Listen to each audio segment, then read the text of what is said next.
Hello and welcome to Current Affairs on JTV. Today we're having a discussion on what are the impediments to the peace process between Palestinians and Israelis. And joining me in the studio is distinguished human rights campaigner Peter Tatchell, and on the line from Israel, Itamar Marcus, who is the founder of Palestinian Media Watch. Gentlemen, thank you very much for joining me today. I think the first question for both of you is, and I'll start with you, Peter, as you're sitting here with me. What are the impediments, do you think, to peace between the Israelis and Palestinians? If you could sketch them out for us. Well, I think there are many impediments, but the core one is the issue of the occupation, the way in which over the last 7 decades, progressively, the boundaries of the State of Israel have expanded and new settlements have also expanded, particularly, of course, the 500,000 plus new settlers on the West Bank and in East Jerusalem. From the Palestinian perspective, they feel squeezed out of land where their families and forebears traditionally lived. And we are seeing this on an ongoing scale. It isn't as if it ended in 1948 or 1967 or even 10 years ago. We are seeing a constant process of new settlers moving in to the West Bank and East Jerusalem, paralleled by the forcing out of Arabs from, for example, the Negev desert. So the issue really is about this fundamental injustice that Palestinian people have been forced off land that they had traditionally occupied. And that's your number one issue, you feel? Absolutely. Well, it's not my issue, it's the Palestinian issue. Okay. I mean, that's the issue that time and time again they will mention. There are subsidiary issues such as the discrimination against Arab people living in Israel, which of course the All Commission exposed a decade or so ago. Okay, let's come back to those, but I'm going to take your main contention. Itamar, you've obviously heard what Peter has said there. Do you think he's correct? Is it the occupation stroke settlements that is responsible for the lack of peace between the two peoples? I'll start off with Peter's last line where he said, "This is not my opinion, this is the Palestinian opinion," and I will say just the opposite. That is Peter's opinion, but it's not the Palestinian opinion.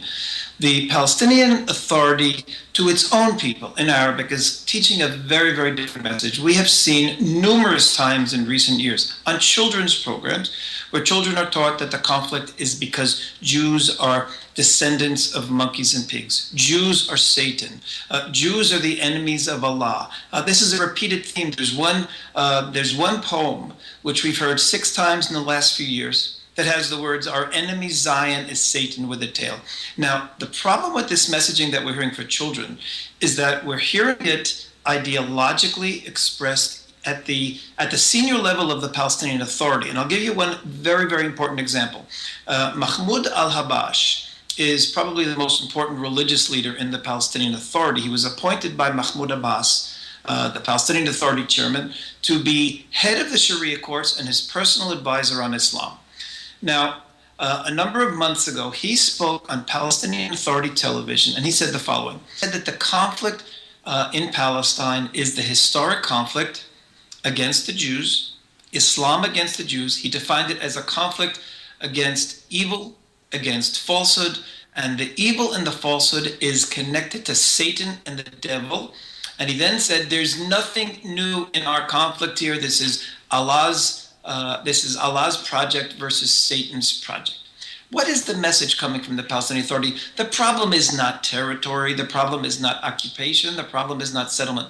The problem is that the Jews inherently are the enemy of Allah. The settlements are a representation of, Israel is a representation of Satan in the world. Now, when Palestinians are brought up on this messaging, any adjustments that will be done in territory will have absolutely no effect. And look at Gaza as the proof. We left Gaza and Israel has gotten war and destruction. Thousands of Palestinians and Israelis were killed because of it. Until the messaging, until the ideology of the Palestinian Authority accepts Jews as human beings, as equals who have a right to their own state in the Middle East, until that message comes to the Palestinian people, there is really nothing to talk about with the Palestinian leadership, when all they're talking to their people now is how can we most easily get Israel into a weak position. That's the message to their people. Okay. Well, I hear that, and I unreservedly condemn that demonization in those books and the messages that have come out from some Palestinian leaders. But I think you have made a fundamental error which echoes the fundamental error of the Israeli state. You are talking about what the leaders are saying and doing in the Palestinian Authority and in Gaza. What Israel needs to do is to speak to the Palestinian people, to circumvent the leadership with a message of hope, optimism, resolution, and justice. And if you message the Palestinian people with that message, you will undermine the hardliners, the rejectionists. It may take time, but it will happen. And I think the fact is that we know that, unfortunately, just as Israeli public opinion has hardened towards a rejectionist position, so has Palestinian opinion. But we also know there is a substantial minority in Palestine who do want to live in harmony and equality with Jewish people. And those are the people you need to speak to, and the others who potentially can ultimately be won over. Okay, so there are a couple of things here. First of all, the problem is that the leadership of the Palestinian Authority is giving these messages to its own people and especially to its children. And with their messaging, we're seeing that in polls, Palestinian Authority is adopting these messages. And I'll just give you a tragic example of this. Palestinians were asked a few years ago if they recognize Israel's right to exist. So the older Palestinians, aged 50 and above, 50% recognized Israel's right to exist.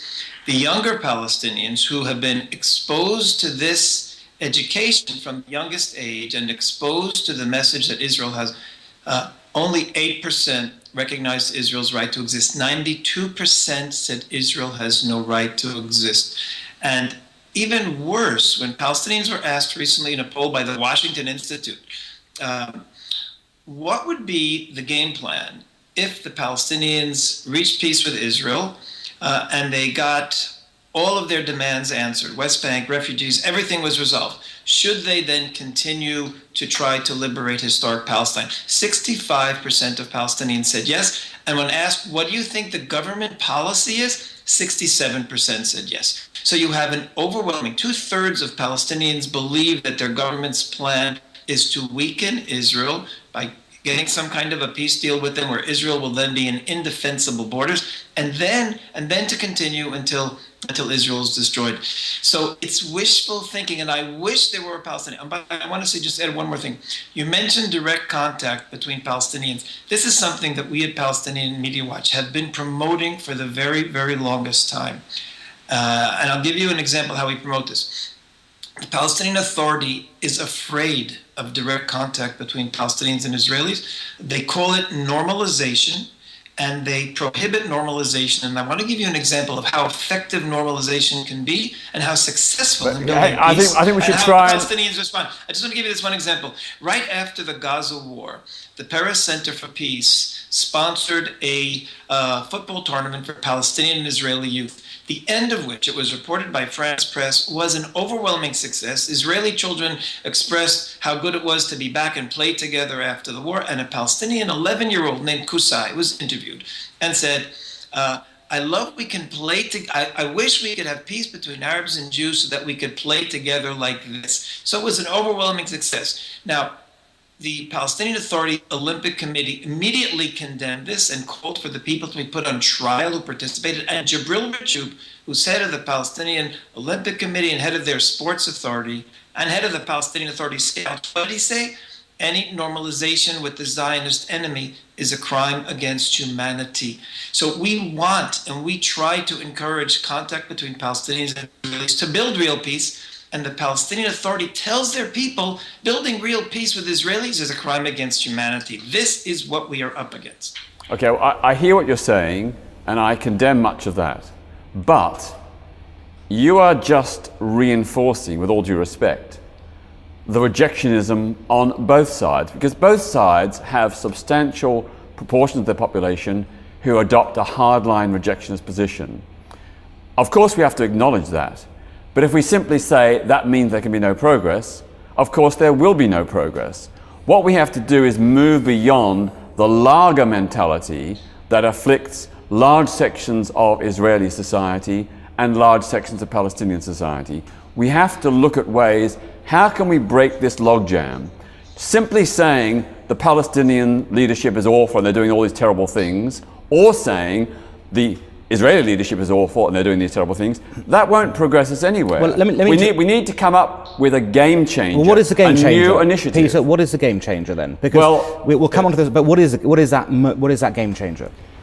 Well, if I didn't know better, I would believe, or be tempted to believe, that successive Israeli leaders are secret Hamas agents, because the way they respond to the Palestinians reinforces time and time again the hardline rejectionists. It doesn't pull the rug out from under them, it just reinforces their rejectionist position. It plays into their hands. Now, if I was an Israeli leader, I'm not, and many people may say, thank heavens not, but if I was an Israeli leader, I would say that as the strongest of the two parties, as the party which has, over the decades, taken more and more land and dispossessed more Palestinian people, it is our duty to be the initiator of some grand gesture that can undermine the rejectionist on the Palestinian side.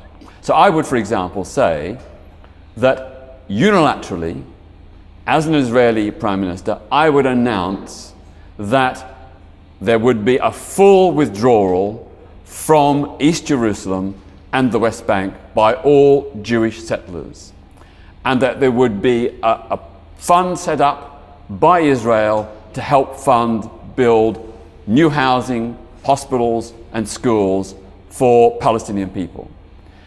Now that is a very risky strategy, I agree, but it would be create an absolute global shockwave, because this would be unprecedented, unexpected, and turn everything that Israel has previously done on its head. It would mostly, and very significantly, put the Palestinian rejectionists, the hardliners, on the back foot. It would pull out from under them the rationale for their hardline rejectionist position. It's just the opposite. It's just the opposite. Now, first of all, that gesture would in all likelihood bring about the deaths of hundreds, if not thousands, of Israelis. The leaving of the West Bank, putting the airport, for example, within just a couple of kilometers of any homemade missile. What do you think any country in the world is going to fly to Israel after the first missile volley of missiles land on the international airport? And they could even be homemade missiles that no one would be able to stop. Second, Hamas would take over. Do you know that every night Israel is in the West Bank arresting Hamas operatives? And why is Abbas allowing this? Because he knows that Hamas would take over in the West Bank, just like they did in Gaza, if not for Israel's protection. So Israel is protecting Hamas. You're suggesting that Israel go to those borders, which are really indefensible, and from those borders, Hamas would have the potential literally to put Israel under siege. Like I said, the first rockets that would land on the airport, that would be the end of international visits and international trade to Israel. Now, I want to tell you one more thing. The Palestinian leadership knows that these borders are indefensible. And I want to tell you what Abbas Zaki said. Abbas Zaki is a member of the Fatah Central Committee, and Abbas himself sometimes sends him to make speeches in his name as his personal emissary. He's a very senior person, Abbas Zaki. He said on television the following: we tell the world, we say that we want the June 67 borders. Why? Because everyone knows that Israel can't survive those borders. Our goal is all of Palestine. And then he says, you can say it to yourself, you can't say it to the world. And of course, we were listening, and we have this documented. So that a senior person close to Mahmoud Abbas is telling everyone Israel can't survive those borders. And you're saying Israel should unilaterally make that gesture when we know from polls that 65% of Palestinians from that position will want to continue fighting to destroy Israel. Israel can do gestures to the Palestinians to promote peace. Now, I want to give you my answer. What do I think will promote peace? And this is something that we've suggested to donor countries around the world. The international community funds about 1/3 of the Palestinian Authority budget. That budget today is going to pay the salaries of terrorists in prison, the salaries of families of suicide bombers. It's horrific where them, and not to mention to pay the salaries of people like Mahmoud Halabash, who I just mentioned, who says Israel is Satan's project. What did I recommend, and what have we recommended to some of these members of parliament? That 10% of the money that they give to the Palestinian Authority will go to building normalization activities. In other words, the Palestinian Authority, if they want to get 50 million euro from the European country, 10%, 5 million euro, has to go to real peace-building activities. Meaning what? Israel and the PA would have to build on their borders stadiums, places for cultural events, theaters, and then Israelis and Palestinians would have to participate together. This would bypass the hatred of the leadership. It would create normal relationships between people. And just like that 11-year-old Kusai, just from one afternoon, learned that he wanted peace with Israel, this could really, really build peace in the long term. So the answer is we have to build peace from the bottom up. The international community must impose, with its financial leverage, must impose on the Palestinian Authority normalization contacts between Israelis and Palestinians. Imagine where we'll be in 5 years if every single Palestinian high school kid spent at least one day a year playing with Israeli children, either in culture, in the theater, or in a sporting event. It would be amazing. It'll be a different population. You won't have... But Itamar, that works both ways, right? That's going to be every single Israeli child playing with a Palestinian. Exactly. They'll know each other and they'll care. This is the way. We can't have unilateral suicide gestures that are just going to bring death and destruction. What we need is real peace. Once we have this real peace building at the people level, then we can sit down with people who really want peace. And at that point, I don't think there would be a problem readjusting the borders. But that can only happen once we have people who really want to have peace with Israel. I'm all in favour and support bridge building and people-to-people contact. You're absolutely right. That is a very important ingredient in the mix towards a resolution and a de-escalation. But I don't think it's going to be enough while there is this question of all these settlers in the West Bank and increasingly in East Jerusalem.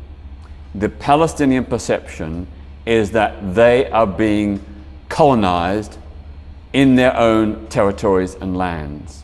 That's their perception. You may disagree with it, but that is their perception, and that is increasingly the way most of the world sees it. When you think about it, since 1948, the Israeli state has built over 700 new Jewish communities.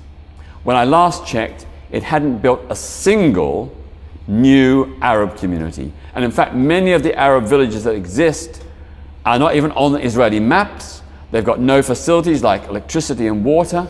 Those core injustices are what is driving the mass of public opinion as opposed to leadership opinion in Palestine. And if you start to change those fundamentals, I believe public opinion will begin to change as well. But it just means you can't just do the nice, laudable people-to-people contact. Let me just break in there for 1 second before Itamar comes in. Itamar mentioned it earlier. There is, of course, the example of the Gaza withdrawal.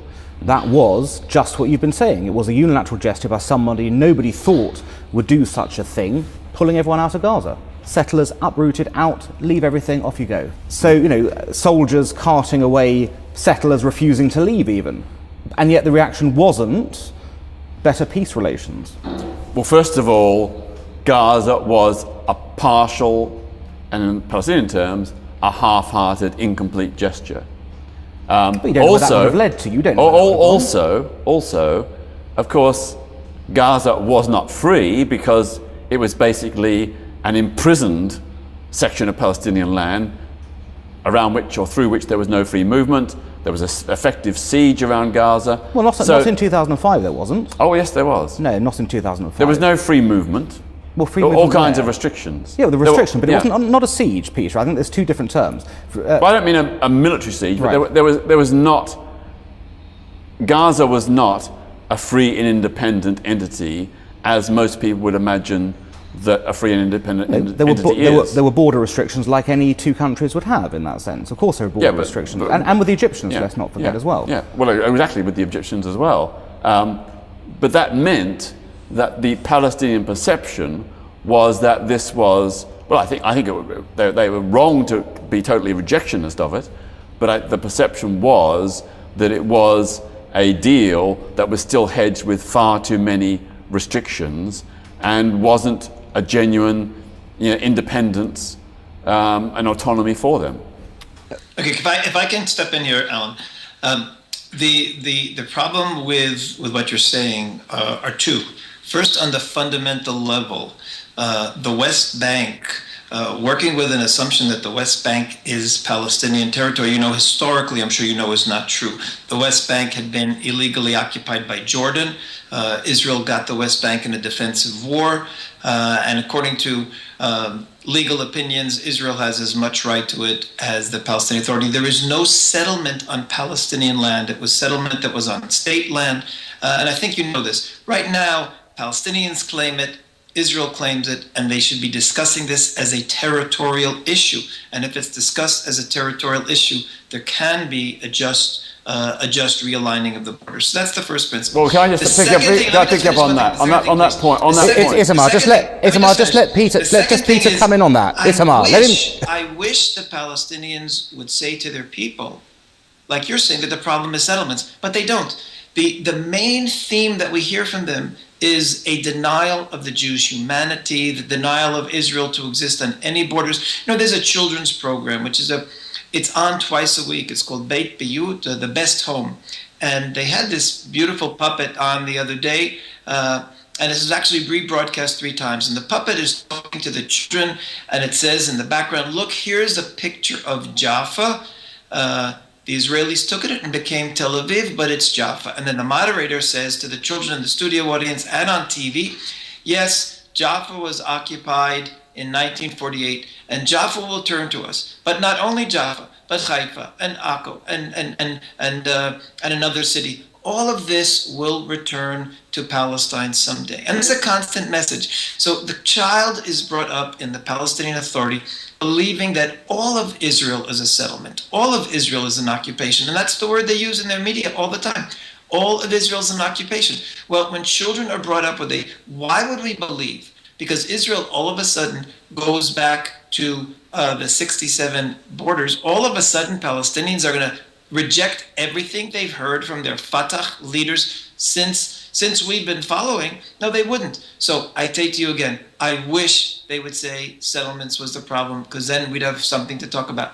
When they say Tel Aviv is the problem, Haifa is the problem, the Jews are monkeys and pigs is the problem, then right now we have nothing to talk about until we build those bridges with the people. I hear what you say, but I don't think it's going to bring any resolution. I'm sure you want a resolution, but I don't think it's going to bring it, because I don't think what you're proposing is sufficient to actually move the goalposts, to fundamentally change the scenario, the terrain. If people start talking, the goalposts will move. Yeah. If people start talking. The issue of the settlements, it wouldn't be so bad if the settlements had been fixed for the last 20, 30 or 40 years, but they're constantly being expanded. That's like rubbing salt into the wounds of the Palestinians. They see the Israelis saying, let's talk, but on the other hand, what they actually do is expand the settlements. The other point I'd say is that, frankly, the tit for tat is not working. It's not getting a result. Moreover, an eye for an eye leaves us all blind. Okay, the issue of settlements has been proven over and over again not to be the issue that prevents Palestinians from talking. It's really used as a smokescreen by the Palestinian Authority. And I'll just give you an example. A number of years ago, 2 years ago, Mahmoud Abbas and the PA said they wouldn't come to talks with Israel until Israel froze the settlements. Israel froze the settlements for nearly a year. Mahmoud Abbas came to the talks. He did not budge on one issue. He did not compromise. He barely even came to the talks. In fact, I think it took about 9 months for him even to agree to the talks. And then in the last two months, of course, there was no chance to do anything. In other words, the Palestinian Authority is using the word settlements as an excuse. Second, as I told you, not only do I feel that settlements are morally and ethically right, the Oslo Accords says that settlements are supposed to be saved for the final status negotiations. And yet the Palestinian Authority is refusing to come to those final status negotiations. They want to determine the end of negotiations before they even come to them. There are Jewish settlements that are on land where Jews have been living for over 100 years, like Gush Etzion outside of Jerusalem and other places. So these are issues that have to be discussed. You can't just come and say, give in 100% and then I will come and discuss. So both on the tactical level of settlements, it's a completely wrong, it's a smokescreen by the Palestinian Authority not to come. And the reason they use this smokescreen is very significant. It's because of decent people like you, good people like you, who believe that that is the main reason, the main obstacle to peace. You then fight for them in the international court. They think they allow you and other countries to fight for them to get what they can't get through negotiations. And then they don't even have to come and negotiate. The main obstacle to peace right now is the Palestinian Authority messaging of hate, killing that they give to their people, and their unwillingness to even come and discuss anything seriously with Israel. And of course, what I mentioned before is the preventing normalization. Let's have normalization. Let's have people to be, you know what, if we had people-to-people contacts for 5 years like I described to you, and children would come home and tell their parents that they met Israelis, and parents would go to cultural events, you know what? They would tell Mahmoud Abbas, stop your hate preaching. Stop your hate preaching. We want a different situation.